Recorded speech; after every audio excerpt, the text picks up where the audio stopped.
Nabi memperingatkan, Nabi bersabda kepada Ali. Apa peringatan Nabi kepada Ali? Ya Ali, wahai Ali.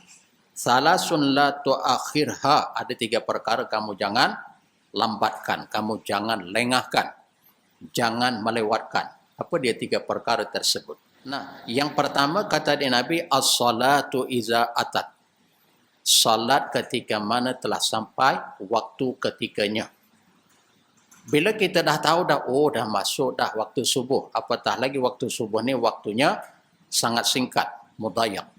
Ya, dia ada waktu yang muasa, yang luas, contohnya zuhur. Kan? Ala kulli hal, beramal dengan hadis ni, Nabi peringat dekat Ali, 3 perkara kamu jangan perlengahkan, jangan kamu mentakhirkan, melewatkan. Yang pertama, solat bila sampai masa, ketika dan waktunya. Masuk je waktu, maksudnya kamu solat. Kan solat di awal waktu itu lebih afdal daripada pertengahan dan pengakhiran. Ya, bila kita dah solat, kita dah lapang, kita dah lega.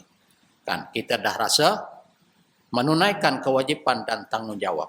Ya, sebab itu jangan ditangguh. Bagi muslimat perlu mengambil perhatian secara serius. Katalah contoh ya, si muslimat ni dah tahu dah waktu period dia. Setiap bulan pertengahan, contohnya 15, 16 atau 17. Bila dia dah tahu dah setiap bulan, kalau tak 15, 16, tak 16, 17, ni contoh.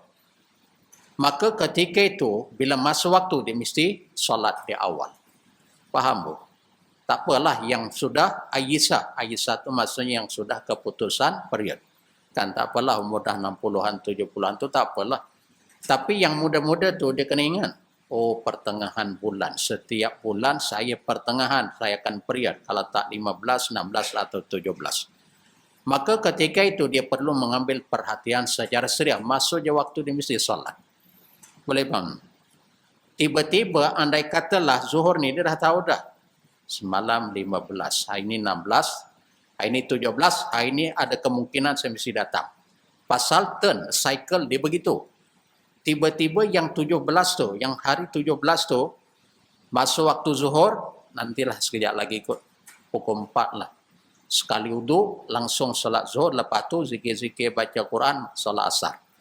Tiba-tiba pukul 4 ketika dia masuk bilik air, kedatangan period, maka ia dianggap telah meninggalkan solat zuhur. Faham? Sebab dia dah tahu dah, oh setiap bulan ni pertengahan. Tiba-tiba masuk waktu, mengapa dia tidak mempercepatkan?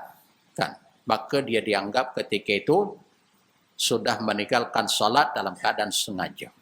Dia tak boleh beralasan, macam mana saya nak solat, saya datang period. Persoalannya kamu tahu tak, cycle, pusingan kamu tahu, mengapa kamu tak solat di awal waktu? Nah, sebab itu dalam hadis ni Nabi peringat, walaupun Nabi peringat dekat Sayyidina Ali, tapi umum kepada umatnya termasuk golongan perempuan. Baik. Kemudian yang kedua kata dia Nabi, wal janazatu iza hadarat. Jenazah apabila telah hadir. Ya, maksudnya jenazah mayat sudah confirm dia telah wafat.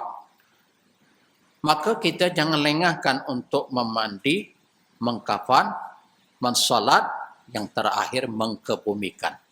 Ya, pasal kita nak ziarah ni ketika mana dia sedang sakit. Ketika mana ia dah mati, bukan ziarah, kita melaksanakan yang 4 perkara. Meninggal, kita kena percepatkan. Ya, ada wah nanti dulu, jangan tanam, jangan tanam. Saya ahli keluarga yang terdekat, saya nak pergi ziarah. Itu kan kalimat tu mungkin kurang tepat. Ziarah ni masa sakit. Ya, sebabnya mungkin dia jawab, sakit dah banyak kali sakit, saya ziarah pun tak mati-mati. Yang ni betul, saya nak kena ziarah pasal dah mati. Kan? Persoalannya bukan begitu. Sakit yang barangkali orang yang hidup mengkhabarkan. Kita pun tak tahu dia mati ke atau mungkin sembuh semula, wallahu alam.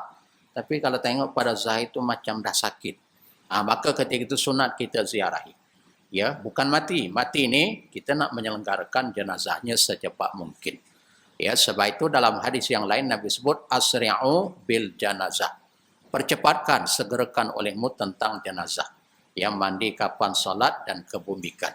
Kan kita jangan lengah, jangan lewat. Baik. Kemudian yang ketiga dalam hadis ni, pesanan wasiat Nabi iza hadarat wal ayyimu iza wajadat laha kufwan. Anak dara, gadis, apabila sampai masa ketika sepupu yang meminang, ya, iza wajadat laha kufwan. Kufwan tu masa sepupu. Yang nak meminang dia, si perempuan anak dara ni, kebetulan orang soleh. Maka ketika itu, si ayah kepada perempuan, ahli keluarga perempuan, cepat terima. Kalau kita menolak, Masya Allah, wa tabarakallah, kita telah memfitnahkan anak gadis kita. Kebetulan yang meminang tu seorang yang soleh, juga ada pekerjaan yang baik, dan sekupu dengan anak kita. Dia juga bukannya duda, dia juga macam anak kita dara, yang ni pun bakal menantu kita pun seorang teruna. Ya, seorang yang baik akhlaknya, seorang yang soleh, alim berilmu, juga ada pekerjaan yang baik. Masya Allah. Kan, rupa juga alhamdulillah, tak adalah sehodoh mana. Kan, sesuailah sekupu dengan anak-anak kita pun lebih kurang, ya, anak dara lebih kurang, umur juga lebih kurang sama. Mungkin yang si lelaki ni mungkin umurnya 25, anak kita pun lebih kurang 23. Itu yang masuk sepupu. Ya, maka ketika itu dipercepatkan, segera terima. Jangan lagi kita tangguh, jangan lagi kita memikir-mikirkan yang bakal nak menerima anak menantunya, nanti dululah kot ada yang lebih okey lagi, yang lebih baik lagi, itu tanggapan. Ya, tanggapan. Kok ada yang lebih alim, yang lebih soleh, yang lebih baik akhlak, yang lebih besar tangga gaji, Masya Allah. Bila besar tu kuat sikit suaranya. Kok ada yang lebih besar, yang lebih banyak, Masya Allah. Seolah-olah mendahulukan hal dunia daripada agama dan akhirat. Itu yang jadi fitnah. Kan? Maka bila ada sekupu yang seumpama ini yang nak meminang anak kamu, maka hendaklah diterima dengan secepat mungkin. Ya.